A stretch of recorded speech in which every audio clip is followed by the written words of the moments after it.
नमस्कार मित्रांनो, स्वागत आहे तुमचं रमेश व्लॉग यूट्यूब चॅनलमध्ये। आज आपल्याला जायचं होतं नाशिक त्र्यंबकेश्वरला।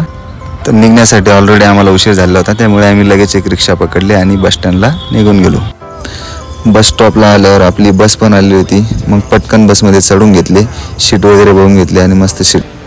तितक्यात आले आपले कंडक्टर मामा। मग काही पटकन सगळ्यांची तिकीटे काढून घेतली आणि कंडक्टर मामा तर खूपच कॉमेडी होती।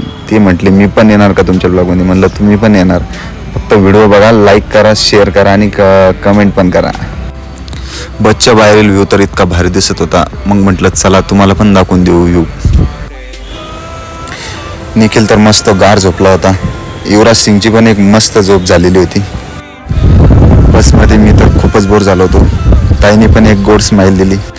पुढे आलो होतो मग येवला स्टेशनला बस थांबली। मग काय भूक तर खूप लागली होती। मग युवराज आणि निखिल गेले, पटकन चिप्स आणि पाणी बॉटल वगैरे घेऊन आले। तितक्यात तर बस पण निघली होती। म्हटलं आता युवराज सुटतो की काय येतं, पण युवराज आपला 1600 मीटर किंग। भूक तर खरंच खूप लागली होती, त्यामुळे मस्त चिप्स आणि कुरकुऱ्यावर ताव मारून घेतला। युवराज आणि निखिलने पण मस्त ताव मारला। जात असताना वाटेत आपल्या प्रभू श्रीरामाचे दर्शन पण झाले। शेवटी बसमधला 4 घंट्याचा प्रवास संपला आणि आम्ही पोहोचलो नाशिकला पोहोचलो तर थोडा अंधार झालेला होता। नाशिकला उतरल्यावर पहिले निघालो आम्ही थेटे गुरुजीच्या घराच्या दिशेने। पुढं काय, मग दुसऱ्या दिवशी सकाळी लवकर उठून 5ला कुंडात आंघोळ केली आणि आंघोळ करून आम्हाला जायचं होतं पूजेला। पूजेचा आमचा पहिला दिवस होता, त्यामुळं पटकन कुंडात आंघोळ करून घेतली आणि सकाळी धोत्र वगैरे घालून आम्ही तयार झालो। तांब्या वगैरे घेतला, पाणी वगैरे भरून घेतलं आणि कुंडात आंघोळ वगैरे झाल्यावर मग आम्ही कुंडातून तांब्या भरून पाणी घेतले आणि निघालो ज्या ठिकाणी आमची पूजा होती त्या ठिकाणी। हे बघा, तुम्ही तर बघू शकता आमच्यासोबत म्हणजे 70 ते 80 लोकांची एक सोबत पूजा होती आणि हा पूजेचा आमचा पहिला दिवस होता। तर हे बघू शकता तुम्ही पूजा कशा प्रकारे मांडली होती, खूप भारी। पूजा पूर्ण झाल्यावर मस्त कुंडात परत एकदा आंघोळ करून घेतली। पूजा वगैरे आवडल्यावर मग सगळेजण रूमवर आलो, कपडे वगैरे बदलून घेतले आणि मग जायचं होतं आम्हाला जेवायला। आणि जेवल्यानंतर आम्हाला जायचं होतं वर ब्रह्मगिरी पर्वत। हे 2 हिरो तर आम्हाला मागे सोडून दिला आणि मस्त गोविंदाच्या स्टाईलने पुढे चालत होते। हे बघू शकता तुम्ही, हे वर आहे ब्रह्मगिरी पर्वत आणि यांचा खालच्या साईडनं व्ह्यू बघा किती भारी। इथे मस्त वातावरण तर एक नंबर। मग काय मस्त स्लो मोशन मध्ये व्हिडिओ वगैरे काढून घेतले, फोटो वगैरे काढले आणि मग जायचं होतं आम्हाला वर ब्रह्मगिरी पर्वतावर। वर जायच्या आधीच मस्त पावसाचं वातावरण झालं होतं, त्यामुळे खूप पाऊस येण्याची शक्यता होती। त्यामुळे आम्ही इथेच फोटो वगैरे काढून घेतले आणि रूमवर। आजचा आमचा होता दुसरा दिवस आणि दुसऱ्या दिवसाची सुरुवात झाली शंभूराजाच्या दर्शनाने। मार्केटमध्ये फिरत असताना मग काय तिथे दिसले मस्त भारी कानातले। मग काय आमच्या बुटकीसाठी पण मी पण चॉईस केला एक कानातली।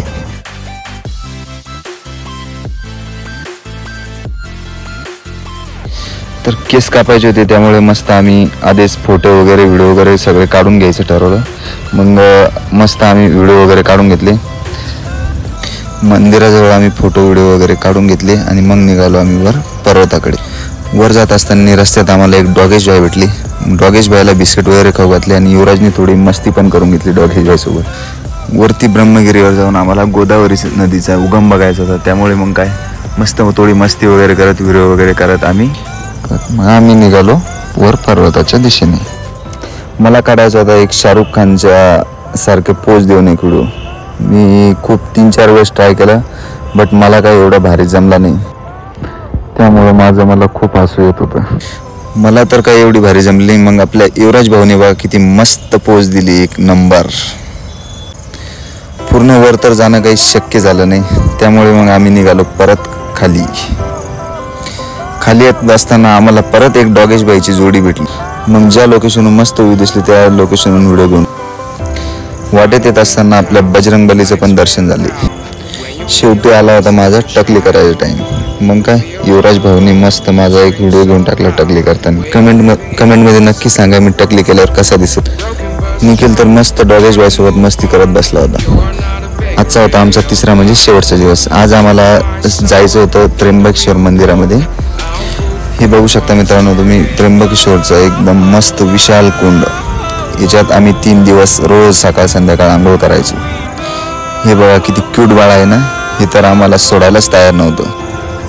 आज सगळे केस काढल्यानंतर मस्त एक चाणक्यसारखी शेंडी ठेवली आणि आजचा आमचा होता शेवटचा दिवस मग पूजा वगैरे झाली. नंतर एक शेवटची डुबकी मारून घेतली कुंडात घरी येण्याच्या आधी. मग काय पोज देऊन मस्त फोटो वगैरे काढून घेतले. मंदिरात दर्शनाला जाण्याच्या अगोदर मस्त महाकालचा 1 नंबर गन लावून घेतला. काकाने तर मस्त 1च नंबर गन लावून दिला मला.